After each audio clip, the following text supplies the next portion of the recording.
চট্টগ্রামে জামিনে বেরিয়ে বেপরোয়া হয়ে উঠছে অপরাধীরা। নগরবাসী বলছেন, শুধু সাধারণ মানুষ নয়, ছিনতাইকারী ও ডাকাতদের কবলে পড়ছেন আইনশৃঙ্খলা বাহিনীর সদস্যরাও। পুলিশের তথ্যমতে বন্দর নগরীতে 2 মাসে 80টির বেশি ছিনতাই ও ডাকাতি হয়েছে। 2 মাস আগেও চট্টগ্রামের বারেক বিল্ডিং এলাকায় ছিনতাইয়ের সময় পুলিশের হাতে আটক হন জুয়েল ও রবি। জামিনে বের হয়ে আবারও একই অপরাধে যুক্ত হন তারা।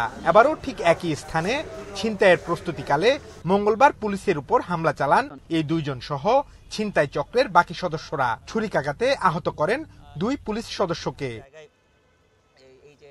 সাধারণ মানুষ ছিনতাইকারী হামলার শিকার হলেও পুলিশের ওপর এই ঘটনায় চাঞ্চল্যের সৃষ্টি করেছে। এই সাব ইন্সপেক্টর 2 জনই ধরছিল। এরা ওই একই এলাকায় এই কাজগুলি করে। এরা আসলে ছোটখাটো চোর না, এরা অরিজিনালি ডাকাত এবং এদের নামে ডাকাতি মামলাই আছে এদের, এবং বড় বড় কাজ করে ওরা। পুলিশের তথ্য মতে বন্দর নগরীতে জানুয়ারি থেকে এ পর্যন্ত প্রায় 80টির বেশি ছিনতাই ও ডাকাতি হয়েছে। জামিন পেয়ে বেপরোয়া হয়ে উঠছে ছিনতাইকারী ও ডাকাতরা।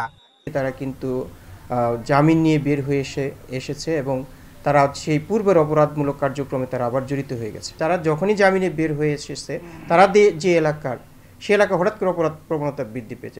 নিরাপত্তা বিশ্লেষক ও আইনজীবীরা বলছেন, অপরাধীদের লাগাম টানতে মাঠ পর্যায়ে পুলিশের কৌশলে আনতে হবে পরিবর্তন।